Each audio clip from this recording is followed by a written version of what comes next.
आज कुछ भक्तों ने आपके श्रीमुख से नाम चाहा महाराज। हम तो राधा वल्लभ श्री हरिवंश जपते हैं, राधा राधा जपते हैं। आप लोग देख लीजिए, सबसे प्रार्थना है जहाँ तक हो सके मदिरापान, मांस खाना, जुआ खेलना किसी भी बहाने से और पर स्त्री का गमन करना। अगर आप साधु समाज में आए हो, बड़े कृपा पात्र हो, ये 4 ऐसे हैं जो तुम्हारे को नष्ट कर देंगे। अभी तुम्हें नहीं दिखाई दे रहा, ये जब पापाचरण फल प्रदान करेगा, तब ये बिल्कुल अच्छे से मनोरंजन नहीं है, ये जीवन मनोरंजन नहीं है, ये जीवन बहुत उन्नति के लिए मिला हुआ है। जो पर स्त्री गमन करता है तो देखो, रावण जैसा महाबली, विद्वान और भगवान शंकर का आराधक, ऐसा नहीं था? भगवान शंकर का आराधक था, पर उसकी एक गंदी आदत ने, एक गंदी आदत ने उसको ऐसी स्थिति में पहुंचा दिया, बंदर लात मारते थे उसकी खोपड़ी में से फुटबॉल की तरह। और वो दशानन की जब भुजा ठोकता था, तो लोकपाल थर्रा जाते थे। अपने लोग क्या हैं? अपने लोग क्या हैं? स्लेव। ये हमारे शास्त्रों की आज्ञा है, संतों के हृदय की बात ये है। अगर आप शराब पियोगे, मांस खाओगे, जुआ खेलोगे, परिस्थिति गमन करोगे, तो इसी में कलयुग का वास है।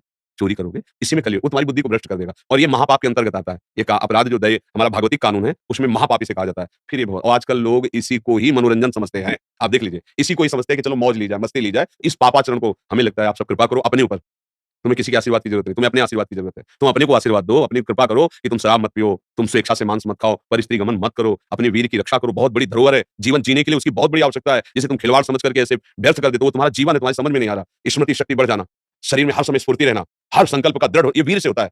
जो आज हम उसको high blood pressure, low blood pressure, sugar, ये वो किस लिए हो रहा है? अगर आपका ब्रह्मचर्य ठीक हो तो आप देखो ना, जैसे आग में चला जाता है ऐसे पैर पड़ेंगे अगर ब्रह्मचर्य ठीक है आपका। कोई भी रोग, कोई भी शोक आपको परास्त, ये हाई पावर होता है। आज के बच्चे समझ ही नहीं रहे। नाना प्रकार की ऐसी कुचेष्टाएं सीख करके वो अपने आप का नाश करते हैं। कैसे भजन होगा? इसलिए सावधान, सब लोग सावधान। कोई भी ऐसी आदत मत रखो जिसका परिणाम आपको ऐसा आ जाए कि आप सोचने लायक न रह जाओ। ध्यान रखना, हम बहुत सोच समझ के कह रहे हैं। जब विपत्ति आती है तो सब सोच खत्म हो जाती है। जब विपत्ति आती है कोई सहयोगी नहीं मिलता है। जब कर्म का भोग आता है तो केवल छाती जलती है और आगे एक बार शोक ही शोक नजर आता है। ऐसा लगता है कि मर जाऊंगा, कोई रास्ता नहीं है। तुम मरने से क्या तुम बच जाओगे क्या? घोर पापाचरण फिर बन गया, आत्महत्या जैसा पाप फिर भोगो। इसलिए बहुत सावधान, नाम जप करो, सावधानी से चलो, भगवान के आश्रय में रहोगे तो माया तुम्हारी बुद्धि को भ्रष्ट नहीं कर पाएगी, कलयुग तुम्हें नष्ट नहीं कर पाएगा। ये युग जो है ना, इसका स्वभाव है धर्माचरण में लगा देना। इस समय का जो राजा कलयुग है, इसका स्वभाव है भ्रष्टाचरण में लगा देना, क्योंकि इसका वादा है ब्रह्मा जी से कि हमारे युग में अधिकतर नरक ही जाएंगे, तुम चिंता मत करो। तो उसका आचरण ये होता है। आप देखो ना, छल कपट पाखंड बेविचार सब छाया भाग रहा है, हर व्यक्ति के दिमाग में बैठ रहा है, मुझे धन चाहिए। कैसे चाहिए? जैसे भी शरीरधारी के अंदर केवल एक वासना है, धन चाहिए, मुझे सुख चाहिए, भोग चाहिए, और वो है भगवान के चरणों में कोई मानने के लिए तैयार नहीं। और सब भोग रहे हैं, सब दुखी हो रहे हैं, अशांत हो रहे हैं। अच्छा कितने दिन शरीर रहेगा? एक दिन तो जाएगा ना, फिर क्या तुम्हारे साथ रहेगा? ये कोई विचार ही नहीं कर पा रहा है। उसको मारो, उसका धन छीन लो, उससे व्यभिचार कर लो, उसको लूट लो, ये कोई सुख है? कितना गंदा आचरण हमारे द्वारा हो रहा है।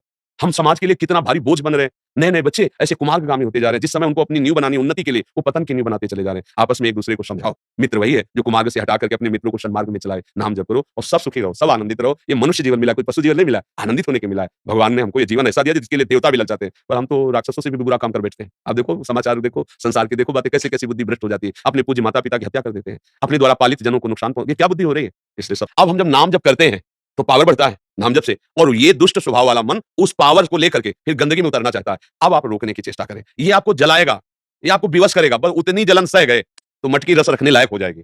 कच्ची मटकी बनी है और अगर उसे आवे में ना जलाया जाए तो वो रस रखने लायक नहीं होगी।